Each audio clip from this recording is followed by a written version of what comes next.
Assalamualaikum warahmatullahi wabarakatuh. Di video ini saya mau menjelaskan materi kanker kolorektal atau usus besar. Apa itu kanker kolorektal? Nah, kanker kolorektal atau usus besar adalah tumor ganas yang tumbuh di permukaan usus besar atau rektum. Nah, di sini ada gambarnya tuh, kayak gini. Nah, terus di sini ada etiologi, penyebabnya itu karena pola makan kurang serat, jadi kurang makan sayuran, terus terlalu banyak mengonsumsi daging merah dan lemak, terus sering merokok dan mengonsumsi minuman beralkohol. Nah, di sini ada faktor resikonya itu. Faktor resikonya memiliki orang tua atau saudara kandung yang menderita kanker usus besar. Nah, jadi kalau di keluarganya ada yang menderita kanker usus besar, jadi si dia juga kena kanker usus besar. Jadi itu faktor keturunan ya. Dan di sini ada menderita polip usus, terus mengalami kelebihan berat badan, obesitas. Nah, menderita diabetes, menderita penyakit radang usus, dan pada ini berusia di atas 50 tahun. Nah, di sini ada perjalanan penyakit dimulai dari stadium 1 atau pertama. Jadi pada tahap ini kanker hanya tumbuh di dalam usus besar. Jadi pada stadium 1 itu belum menyebar kemana-mana ya, jadi masih kayak istilahnya itu masih kecil, jadi masih menetap di situ. Nah, dan di sini ada stadium 2. Jadi pada tahap ini kanker telah menembus dinding usus besar. Nah, jadi pada stadium kedua ini tuh kanker usus besar ini tuh udah ibaratnya istilah benjolannya itu udah gede ya. Jadi itu udah menembus dinding usus besar. Nah, pada stadium 3 ini kanker telah menyebar ke kelenjar getah bening yang letaknya berdekatan dengan usus besar. Nah, jadi ini udah menyebar ya ke kelenjar getah bening. Terus yang pada stadium 4 itu merupakan tingkat paling parah dari kanker usus besar, di mana kanker telah menyebar jauh dan menyerang organ-organ tubuh lainnya seperti paru-paru atau hati. Nah, jadi pada stadium 4 ini udah sangat-sangat parah banget ya.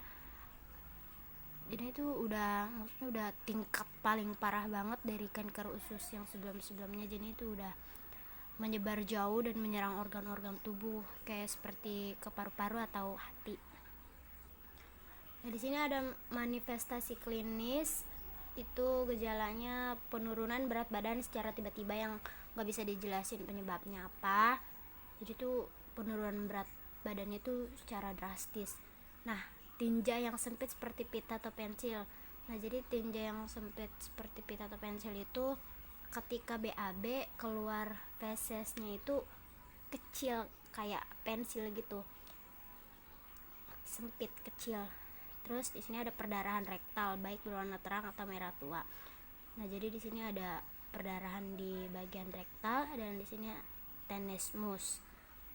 Tenesmus itu perasaan bahwa ketika buang air besar tapi nggak ada yang lewat. Jadi ketika buang air besar itu perasaan buang air besar tapi nggak ada yang keluar gitu fesesnya.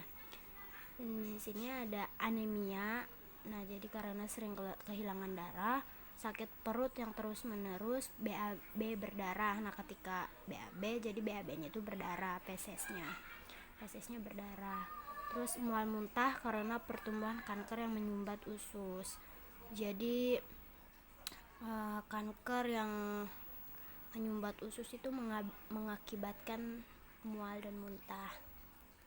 Nah, di sini ada gambar kanker kolorektal ya atau usus besar. Nah, di sini ada gambarnya. Nah, mana? Nih, di sini ada gambar. Nah, di sini ada gambar kanker kolorektal itu pada stadium 1. Nah, mana sih? Nah, ini nih gambarnya tuh.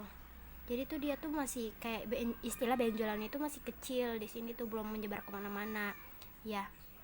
Dan di sini ada stadium 2. Nah, jadi ini pada gambar kanker stadium 2 tuh di sini udah menyebar ke dinding usus besar tuh. Jadi itu udah menyebar kemana-mana, udah menembus dinding usus besar. Dan ini stadium 3 yang udah menyebar kemana-mana. Jadi tuh istilahnya udah parah banget kan tuh, gambar kanker usus besar ini udah parah banget, udah melebar, udah gede. Nah dan di sini itu ada ini ya tuh, gambar asli dari kanker usus besar tuh. Sini jorok banget kan.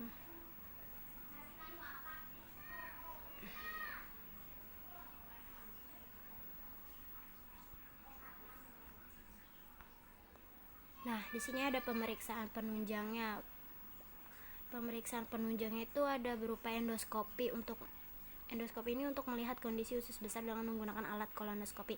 Jadi alat kolonoskopi itu kayak semacam selang, terus di ujung selangnya itu ditaruh ada lensa, kayak lensa kameranya gitu loh.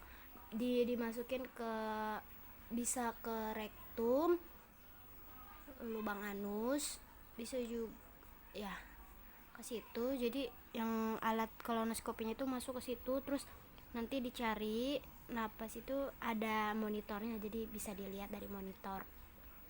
Nah, terus biopsi usus. Biopsi usus ini pemeriksaan dengan mengambil sampel jaringan usus untuk diperiksa di mikroskop untuk melihat ada tidaknya kanker. Jadi ini tuh pemeriksaan buat mengambil sampel jaringan usus. Diperiksanya itu di mikroskop.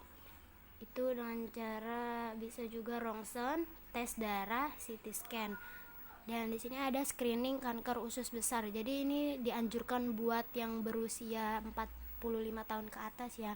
Jadi ini pemeriksaan ini meliputi pemeriksaan tinja itu pada setiap 1 tahun, kolonoskopi setiap 10 tahun, dan CT scan perut setiap 5 tahun. Nah, penata laksanaan pada kanker kolorektal ini itu terdapat pembedahan. Lebih dipilih untuk kanker kolorektal stadium 1-3. Tindakan ini untuk mengambil jaringan tumor dan jaringan limfatik. Nah, jadi pada pembedahan ini tuh untuk stadium 1-3 ya. Tindakan ini untuk mengambil mengangkat jaringan tumor dan jaringan limfatik agar tidak ada di situ lagi. Nah, di sini terus ada ablasi radiofrekuensi. Nah, ini tuh terapi ini menggunakan gelombang radio untuk memanaskan dan menghancurkan sel kanker itu. Dan di sini ada kemoterapi dan radioterapi. Nah, ini untuk membunuh sel kanker dan menghentikan perkembangbiakannya. Kemoterapi bisa diberikan dalam bentuk obat tablet, misalnya savesitabin. Terus dalam bentuk suntik, fluorouracil, irinotecan, dan oxaliplatin. Jadi kemoterapi dan radioterapi ini tuh beda sama pembedahannya ya. Jadi kalau pembedahan itu diangkat jaringan tumornya. Kalau kemoterapi dan radioterapinya itu membunuh. Jadi membunuh itu dengan cara minum obat gitu. Minum obat juga bisa disuntik. Nah, kurang lebihnya penjelasan materi saya mengenai kanker kolorektal usus besar. Kurang lebihnya mohon maaf. Assalamualaikum warahmatullahi wabarakatuh.